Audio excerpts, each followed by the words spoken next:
Welcome to the vault this week. This week we have the director of White Pines. They deal with body image and eating disorders and things like that. We had a great conversation with Mary Machuga. She today. is brilliant, people. I felt like I was talking to kin. It was really awesome. It was, It was one of those things that you're going to see in the episode here coming up. That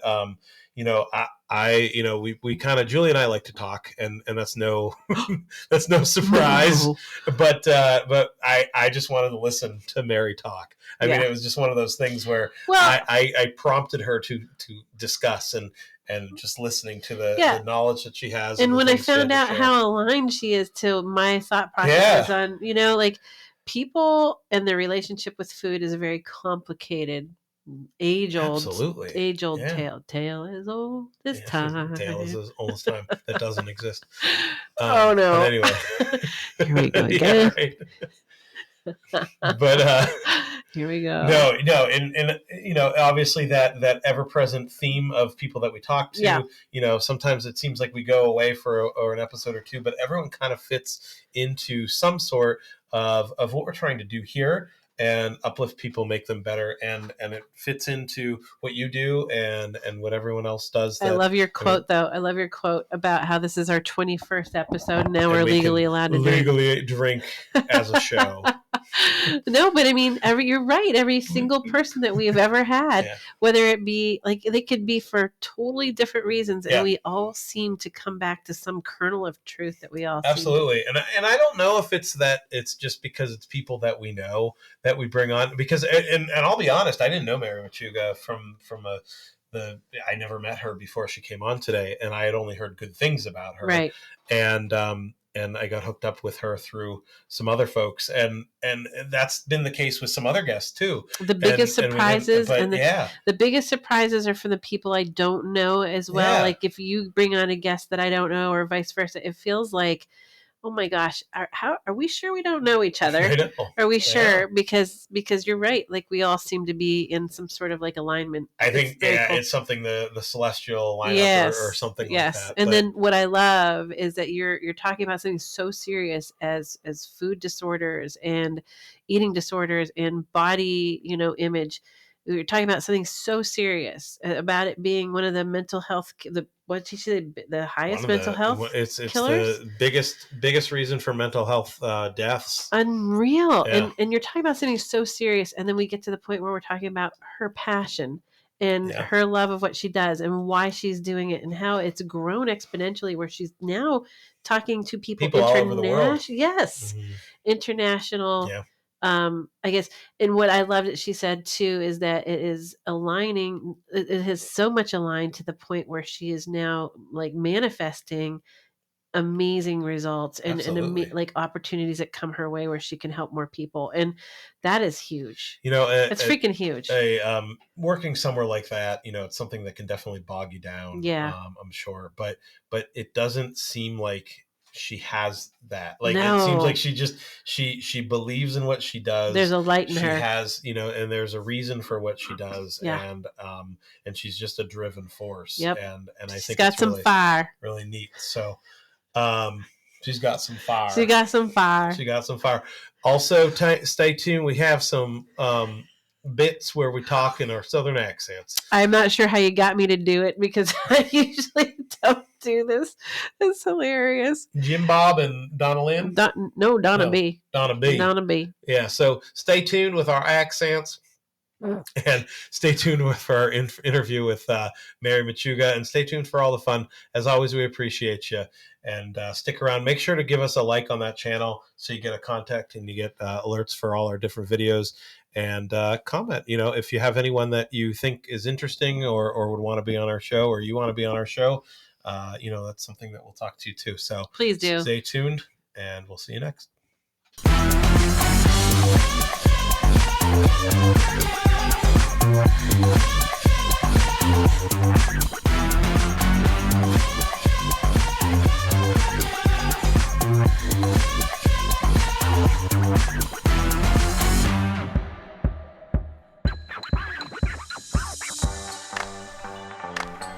All right, welcome back in the vault, folks. I'm Nick and Julie.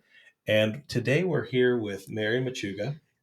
She's the director at White Pines. What is it? White Pines Center for Healing. Center for Healing. All right. So, and we brought you on here because we've sort of seen what you guys do in the community. So, explain a little bit about what programs you offer, what you do through your organization, stuff like that. Well, our mission is to treat, provide services for prevention services, education and advocacy, and support services for people with eating disorders, body image, weight stigma, and their families and caregivers and the community at large.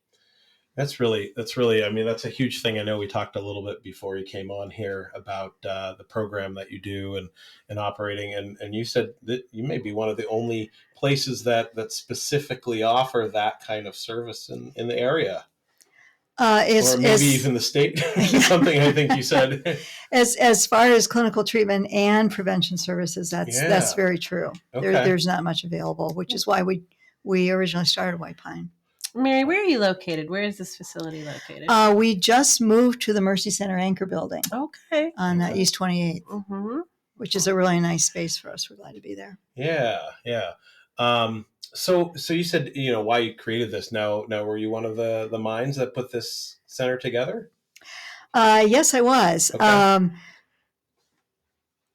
I knew a couple of different clinicians who had come to me with ideas about doing something with eating disorders because of some programming that I was doing at the time. Yeah. And so we just kind of kicked it around for a while and just started to ask around in the community, and would have vendor tables at health fairs and employee fairs and things like that. And realized that although there really was no conversation about eating disorders and body image issues, almost everyone we talked to had a story. Oh, sure. Had a personal story. Absolutely. Yep. Yeah. How long have you been doing this? Like, when did you get started, and when did you? We started doing that in like 2017. Oh, wow. Okay. So it's so recent. And doing so well. Yeah. Well, I mean, that's totally because of the need. Yeah. Sure. It's really fit a need in the community. Yeah. It's all encompassing. Wow. So we started to do offer a support group for adult women, and that was an in-person group, and we held that at Elmwood Presbyterian, and that was a really committed group of women, and we had people come from as far away as Warren. What did you call this group? It didn't have a name. It was just our eating disorder support group. Okay. I love it. At the time, and then in August of 2019, we became a 501c3. Wow. And we're looking for an actual office space. And Chris and Costa at Erie Family Center, bless her heart, offered me an office. And that's where we started. We had a small open house for therapists, for the mental health community, and schools, and that was at Erie Family Center 6 weeks before everybody shut down for COVID. That's wow! Set up right. So you have a support group, in-person support group, right before COVID. Right before oh my yes. God! So you started COVID in the area. That is an amazing. So, that's really tell me a little bit about yourself. Like, what have you done to get you to this point? Like, what are your credentials? What are the things you do? Yeah, what even brought you to this? Like, well, I have a degree in psychology. Okay. Wonderful. I've always been interested in people's relationships with food, and I can't tell you why. Interesting. But I've always been interested in that. Not necessarily having issues with food, but just the whole intuitive eating type. Oh my goodness, you're speaking my language. So I just want you to know something. This is so funny. Like, people come to me for weight loss and quitting smoking. I rarely, if ever, do food aversion, simply because it's almost, and you can verify this for me because you're the expert, but it's almost like it's in our DNA to celebrate and to comfort with food beyond nourishment. And it's almost like you can't actually cut that out of the human spirit. You have to work with it and use nutritious or intuitive or something that's mostly meant for your body's healing and growth, instead of cutting out what we're actually, what we. Absolutely. And I think that the problem that people have with, say, comfort food and things like that is, They choose the wrong a lot food. of food just tastes good. They choose the wrong food. I mean, it's just good food can taste good too. Yeah, so good. But when you're upset, you crave carbohydrates. That's a biological thing. And the other thing that's biological is that food creates endorphin or releases endorphins. Yeah. And so you can have the same endorphin relief if you train yourself to intuitively eat as well. Right. People don't know that. Yeah. I am a certified intuitive eating counselor. Oh my gosh. That's awesome. I mean, seriously, where did you come from? Where have you come from? Where have you been? She comes from Cleveland. Where have you been? That's one of the first Cleveland things. has great food, by the way. Cleveland has fabulous food. Yeah. So I know it. So what brought you to Erie? How about that? You grew up in Cleveland. My first husband. Okay. Yeah. I am so excited that you're speaking all of the things that I teach. Really, it's just amazing. Well, I became an intuitive eating counselor, and I think that was about the same time that I was. I worked with Mercy Center for about 10 years. I was on their board. Right. I did, I was on their development committee. Did all these things, and at the same time, I was interested in these types of things. Became an intuitive eating counselor. I became my mind's blown. A heart math. Are you familiar with heart math at all? No. Heart math is emotional regulation, stress and energy program that is based on. We have to talk. 30 years of research. We have a person on staff who is my sister.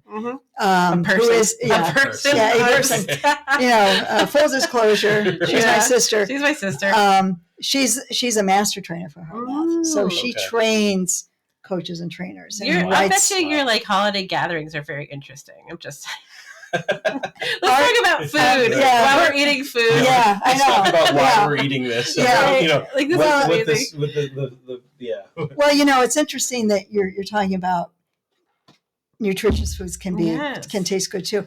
One of the programs that we present, and we present this to parents and caregivers and staff and anyone with their eyes on kids. Yes. Although you can take these tenets for yourself too. Correct, right. Is not to look at food as being good food and bad food. That's correct. Sure. Yeah. It's they look at it, the researchers and the people that developed this program are from La Trobe University in Australia. We trained with them during COVID. Okay. So they say that we should be looking at things as everyday foods and sometimes foods based on what it's doing for us nutritionally. And if the power of the mind, this is where my little niche comes in, where the power of the mind, your mind knows because it's constantly communicating with your body, and we override it all the time. Your mind knows what your body needs. You have a craving for something dairy, even though you have a dairy allergy. How can we accomplish this? Right. Our bones must need it, or something must need it. Yeah. So, well, we're born knowing what we need to eat. Correct. And when we're hungry, when we're full. I mean, try taking a bottle away from a baby who's still hungry. Right, that is your subconscious mind doing what is right for you. Yeah. Or try feeding a baby who's full. But once we start eating solid food, all of a sudden we have all these food rules. There are so many you have to do this, you have to do that. Right. You have to look like this, and breakfast is not the most important meal of the day, by the way. Yeah, there are all sorts of rules, and that's a lot of what the intuitive eating program is, and also what Confident Body, Confident Child is. I love it. Is looking at. No, listen to what your body is telling you. Thank you. It needs right now. Well, it's so funny. I did a session on this, and one of the people who did the session went into the grocery store, and she walked in. She texted me. She goes, "Can I call you?" So she calls me and said, "What's the matter?" She goes, "What have you done to me? I am craving beets, and I don't really like them. I'm craving beets." We looked up really good for you. Well, we looked up the nutritional value, and sure enough, all of the things that it would help are things she needed. Well, so it was very interesting. Yeah. So I know you talked a little bit about like Australia being on the forefront. You sit there like light years ahead of us. So what are some of the things that maybe that you've observed that they do in Australia that maybe we're missing the boat on here in the U.S.? Well, I think we need to say that, Australia is a lot smaller country. It is. Yeah. And a lot less diversified. Right. So they are dealing with a lot fewer kinds of groups and fewer issues than this country does. Right, socioeconomical issues and all political, those things. Western medicine stuff, I'm sure. The problems that they were encountering, getting parents to come to Confident Body, Confident Child sessions were entirely different problems than we would have because of cultural differences, socioeconomic, educational differences, all these things. So, but that being said, there is a really, really proactive group of people in Australia who are doing amazing things with all of this. Well, I can't wait to research. I'm going to start researching soon. Yeah, they have several initiatives about eating disorders and body image.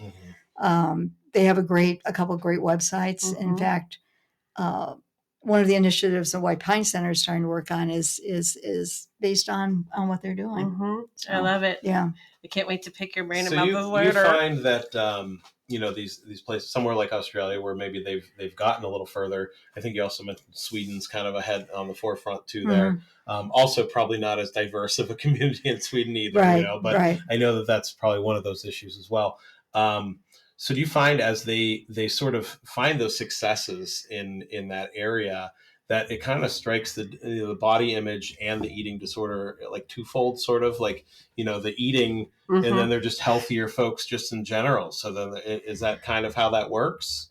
Because you sort of have that, you don't want to like you said, you don't want to stigmatize like the foods and then the body image, like what follows what, Right. Well, yeah, it is all a mishmash, and it's all linked. Yeah, but how it's linked is different for everybody. Correct, right. And it's mental and physical growth together. It's you're learning as you go. And emotional. Yes, absolutely. Very definitely emotional, but eating disorders have the highest mortality rate of any mental health issue. I did not know that. Yeah. Wow. Someone dies from an eating disorder every 52 minutes. Wow. Even more so than suicide?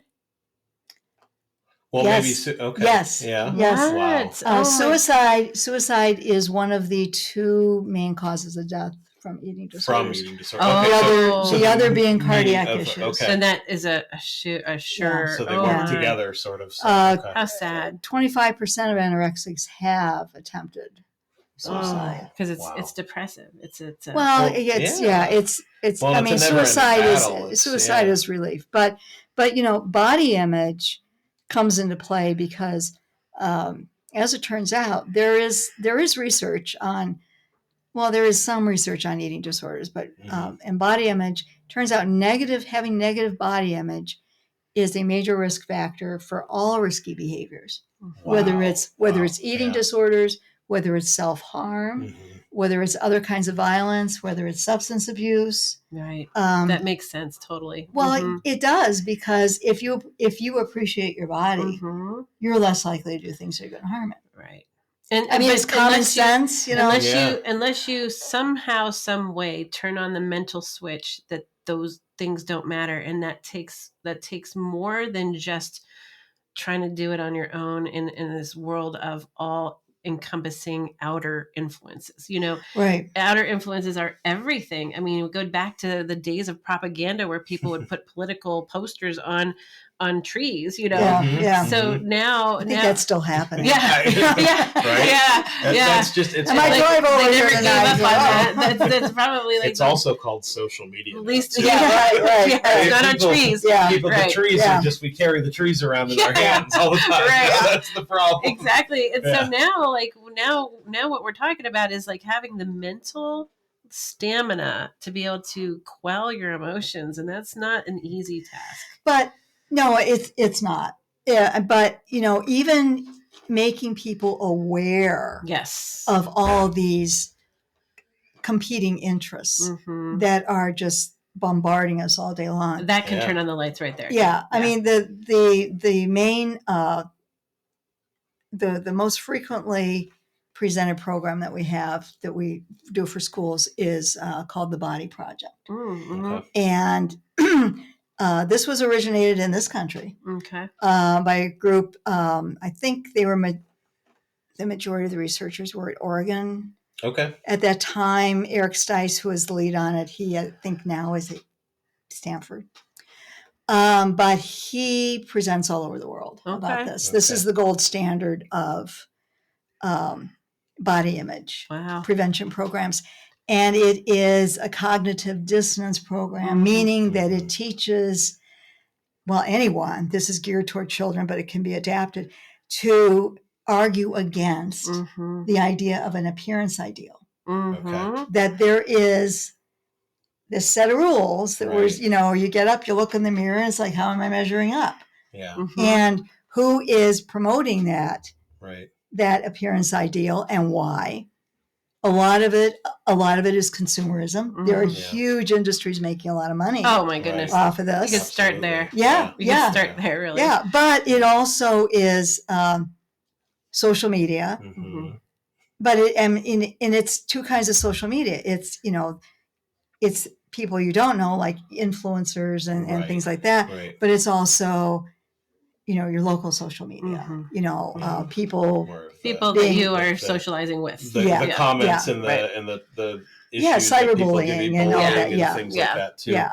And then we have, we all, most of us grew up with food rolls and grew up with this appearance ideal. It may have changed. Oh, yeah. It changes over time how we're supposed to look, but we grew up Twiggy? with this, and we, Do you remember Twiggy? Yeah. I talk about that. I talk about that in classes. I believe Twiggy was like severely anorexic. Oh, she was. Yeah. So we talk about how it's morphed over time, and we just happen to live in this time where this is this is the appearance ideal. And I just read a quote that Taylor Swift did a documentary in 2020. Oh, her own documentary. Yeah. Which I wasn't aware of till recently. I think I saw that. But she was talking about her issues with body image and eating disorder. She's terribly thin. Yeah. Well, and I've but she was saying that you're supposed to have you're supposed to be thin. But you're supposed to have this nice round ass. Right. Yeah. I like big butts. I like big butts. Yeah. But if you have the nice round ass, who's saying your stomach isn't going to be flat. Who's saying it drives you insane. Who's saying that song? I like big butts, and I'm not gonna lie. That all started in like seriously, what just happened? Okay, well at least he's not saying that he likes really skinny girls. But you're right. You're right. So you get that. They sang that on Friends one episode. I think so. Yeah. On Friends. Yeah. You get the flat stomach, but then you have the flat butt. Or you're right. It's like you don't have everything. No, it's an unreasonable, unattainable ideal. And here she is now. She seems happy. She's very successful. And there are people, because maybe she's gained a little bit of weight, and oh my God, and there are people that are being weird about that. That's with everybody, though. That's with everybody. Like, she looks happier than ever now in her life. Yeah. And being in public also life she's is almost horrible. mid-30s now. It happens. Your metabolism catches up. That's right. My mother would not let me, like the Barbie movie just came out and it's like, okay, this is old news, because my mother wouldn't let me play with Barbies because of the strange ideas of what we should all look like. Okay. Yeah. And so it's like, I know Barbie's one of those things. I know. I had one, but it was the same thing. Right. Like my mom would give me a lecture. Okay, you can play with them with other people. It's fine, but I'm not going to endorse this. She's like, I'm not going to endorse this. Your mom was ahead of her time. Yeah, she awesome. was. Good for her. Well, and that's what, like you say, with what you're raised with and stuff like that, and and someone, when you go through therapy or different mental health issues and stuff, you talk to and you bring those things up to like your parents, and they're like, well, we didn't know any better, and it's and it's kind of true. I have a picture, and I tell everybody this. This is my confession. I have a picture of my one son. He was probably 12 at the time, around then, sitting at the dinner table. Everybody else has left. Mhm. And he's sitting there. He hasn't finished his dinner. And he's sitting there, one hand on his head, like, oh, yes. you know, I mean, I'm guilty. I'm guilty of pushing the Clean Plate Club on him. Yeah, no, they all That's did what it. That's what we grew were up told with. That all around the world they were starving, and we had to eat That's our food right. because of them. That's right. I mean, you didn't even think about it. You just did it. You didn't. You You didn't know, think about it. so I have that picture. It's I may have to get his go. I may have to get his position. Do you know what? What's your son's name? Dave. Let's get Dave on the phone. Yeah. So I just want to say you are working off all that karma by doing what you're doing now. So just let that go. That must be it. Yeah. No, actually, I was going to ask his permission to post that picture. Oh, the picture of what I did. Of what I did. Yeah, if you do get his permission, let us know, and we'll show it up on the screen. All right. Okay. Actually, if you want to call him, we can have him on. All right, I'll ask him. We can have him right now. No, I'll call Dave. No, we can't. We can't right now because he lives in Tampa. And he's an RN, and he is going. He's probably going to be exhausted. He's in the medical industry and he's living into. He volunteers to go into lockdown situations in hospitals. So he runs. He's one of those guys that runs to the problem. He's a hero. Yes, he's a hero. Yes, he is. He runs to the. I don't think. I think he's okay. Obviously, I think he turned out okay. He's okay. Obviously, he's a hero. And he doesn't seem to have any issues with what he likes. But you had to give him challenges, and that was one of them. But you provided challenges. That's yeah. I mean, we all need those. He still speaks to me, so right. It's fair. I figure we're okay. So, that's good. That's funny. You shouldn't have confessed that. You shouldn't have.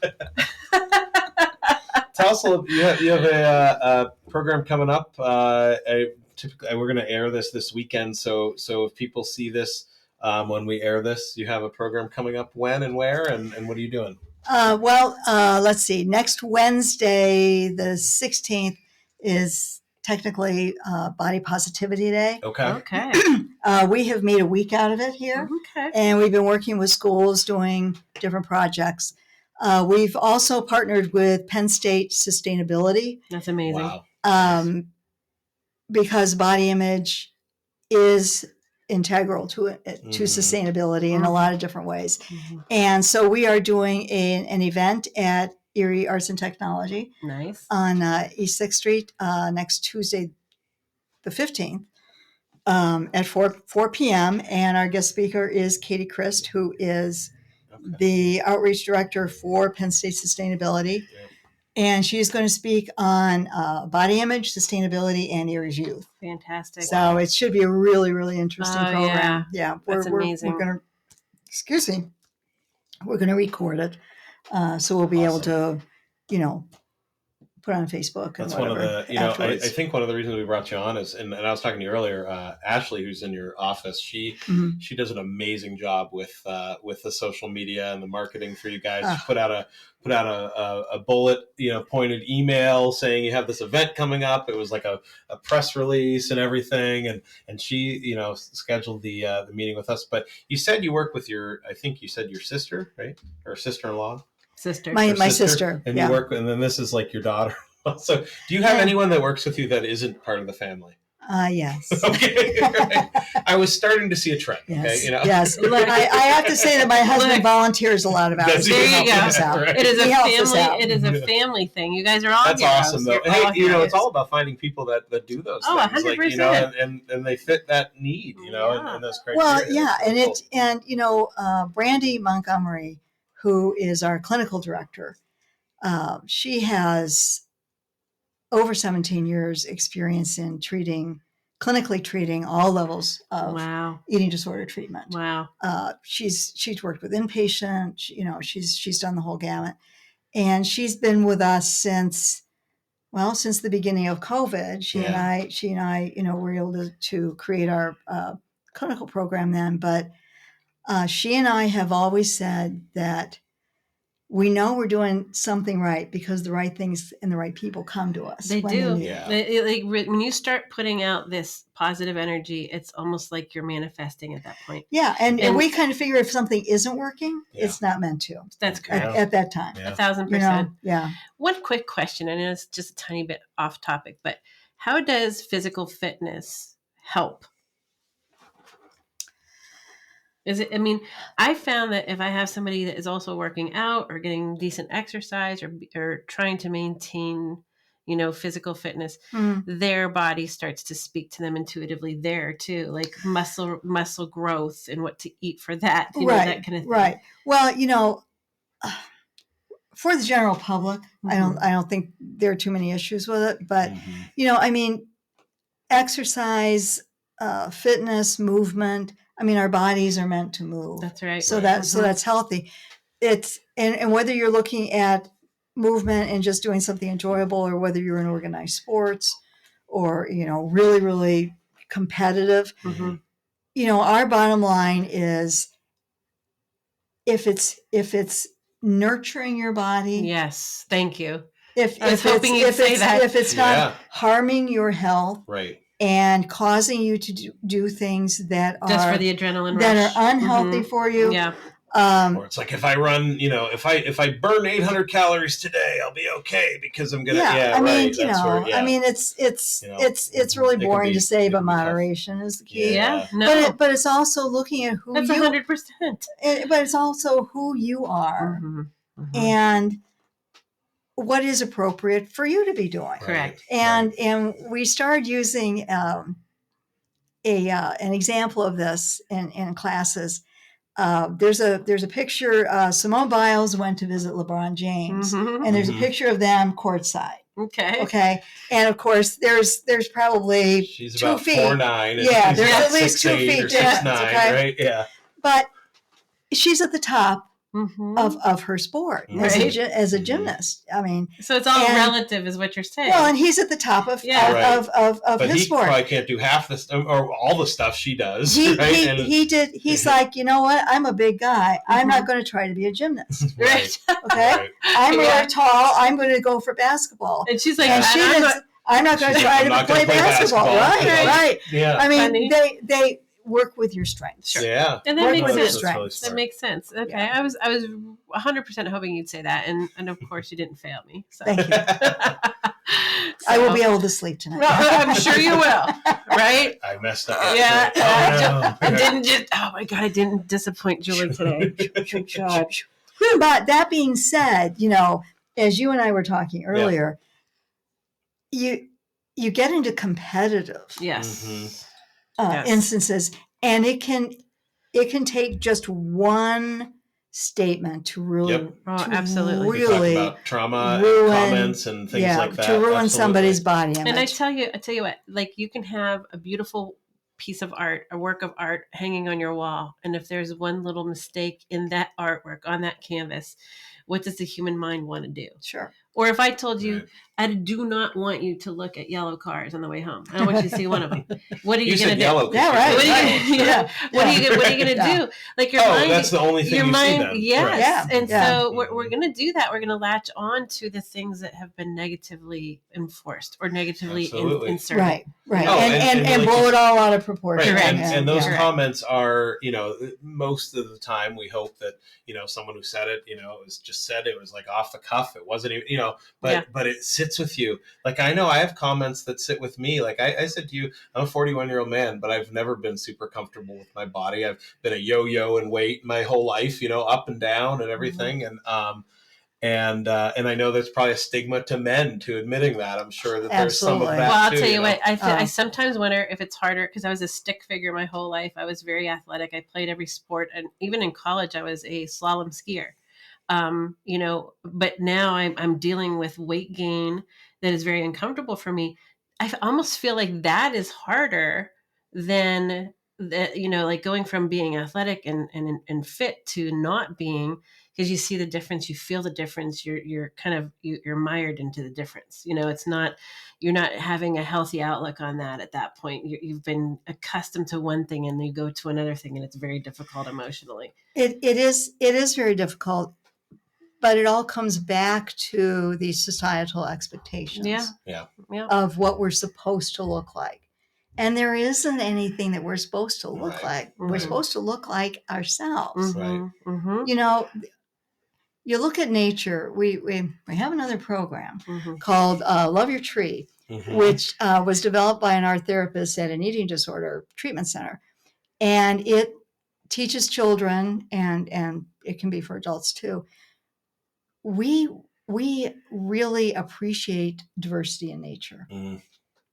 We do not want all trees to look the same. That is true. Yeah. In fact, we like the different ones more. Well, a lot of times, and we appreciate the different things they do for us. Yeah. Mm-hmm.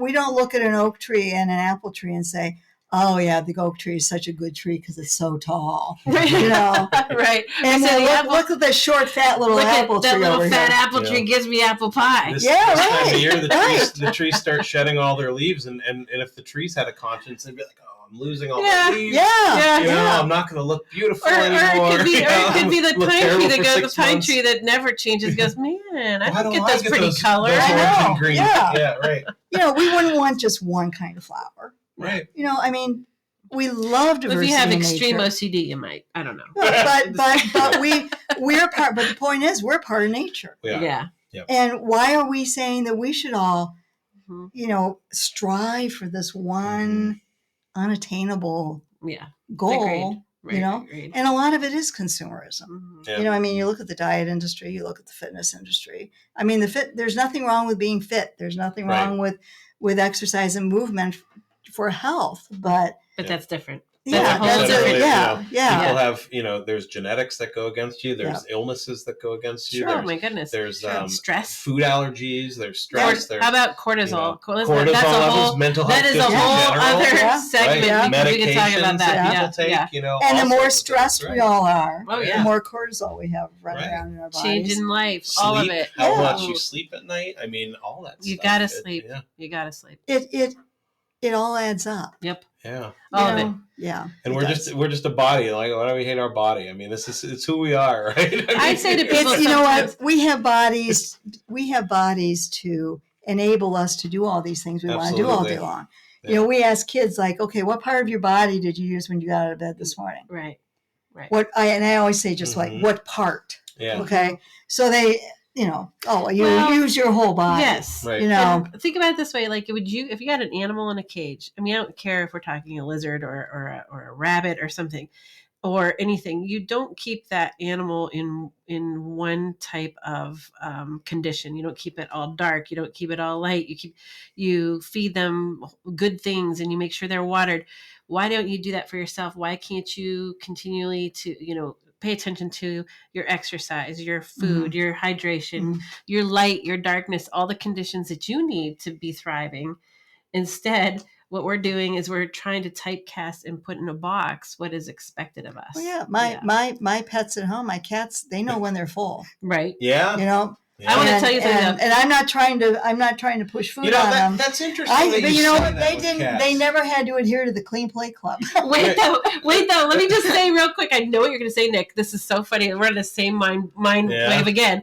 My two cats, I was feeding them all this nutrition stuff. They didn't know better. It was nutritious. It was more expensive. They didn't know better. They loved it. One day I was in a hurry and I didn't get them their food. I went and I roughed it and I got them the name brand stuff that isn't that good. It's I brought it home. I'm like, this is junk food, guys. Don't get used to it. I thought they would turn their nose up. Instead, they mowed it down. I gave it to them for a while to save money. Went back to the expensive good stuff and they turned their nose up. They didn't want to eat that. That's ridiculous. I think what's interesting about animals, so you talk about animals and right? We're animals, right? I mean, we're all living things on the planet Earth.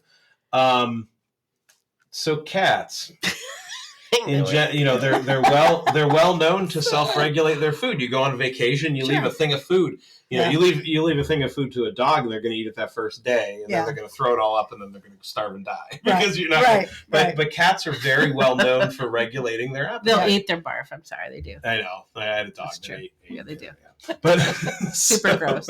They'll eat even the cat's barf too. They'll eat that too. They'll eat other dogs. Mary's like, please get me out of here. But they're not. They don't have problems with their body. But that's what I was gonna say. Is trying to bring this back. Mary, I told you this would happen. You're such a nice lady, and I'm so sorry.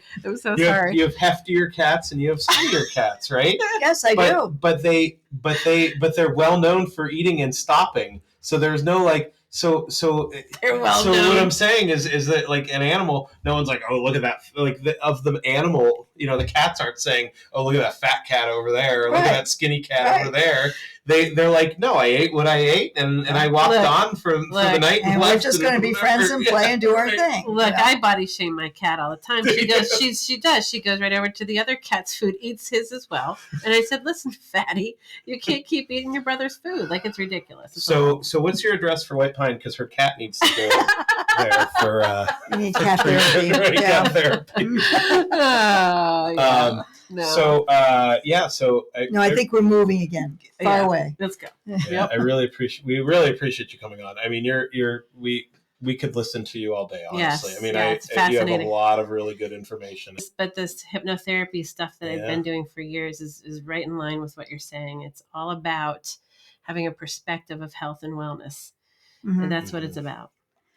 And trying to listen to what your body is asking you. Yes. Yeah. And 100%. Making sure your BMI is where it needs to be, right? Oh my God. No, Nick. Another rabbit hole. No, we talked about that earlier. No, I know. BMI. Tell us briefly the history of BMI. You told me this. I didn't know where that started. Tell me where that started and why. I mean, we all know it's a BS number, but where did it start from? Well, it actually started. There was a scientist who just wanted to see where people landed on a graph of height and weight. Mm-hmm, yeah. Mm-hmm. And came up with your bell curve, which of course has morphed over the years as things do. Correct. But it was just an experiment, and then an insurance company took it over and decided it could use the numbers to create insurance premiums. Mm-hmm. Based on people's BMI. Here comes the insurance rabbit hole. Yeah. And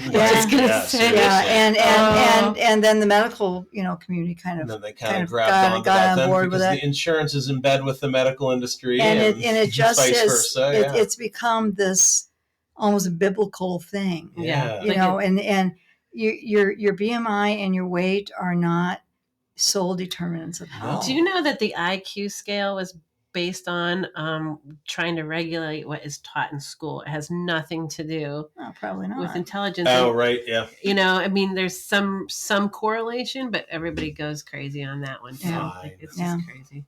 Yeah. You have a high IQ? I have a good IQ. I just... it means nothing, Nick. You thought so. So it just means that I'm... It just means you shouldn't be... adjust well to school. Yeah, don't be proud of your intelligence, please. Come on. Yeah, I thought I was really smart, evidently. I know. So. Julie, do you have a low IQ? Julie, are you just being mean to us? I was happy when I got here. Right. You filmed me walking up the walk smiling. You're going to film me going out crying. No, it'll be horrible. I'll just have 2 walk-up songs. The walk-down song. The walk-down song. It's the first one where we show the person leave. She walks away. Hey, I'm here to keep it real, everybody. Sad, head down. It's like she might not have body image issues, but she has we ruined her self-esteem. Right. That was the goal. Thank you. Keep it real, lady. Keep it real. Oh man. I'm so sorry. All right. So before we let you go, I just wanted to ask you real quick, if you know anyone who's struggling with body image issues, or you are yourself. Obviously, we're here to uplift those and get those people help. What is your suggestion for what to do? What are those next steps?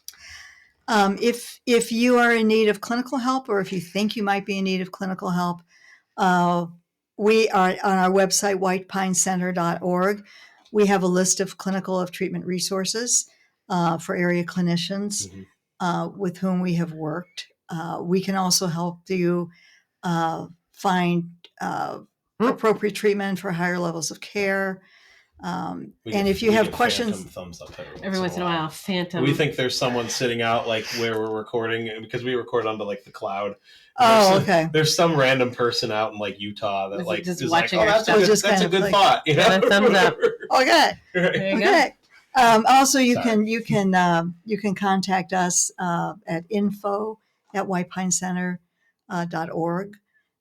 And we also list on our website other links to organizations who do have more nationally based databases of clinical help. Awesome. That's Excellent. really cool. No, I just wanted to make sure, because obviously if you or someone you know has issues, contact them and use their resources, because they do a lot of good things, and they'll help point you in that right direction. Awareness is everything, everybody. Awesome. Yep. And we've had a lot of fun here, but these are pretty serious. They are. I mean, they're public health, They are. epidemics. Yeah, exactly. So.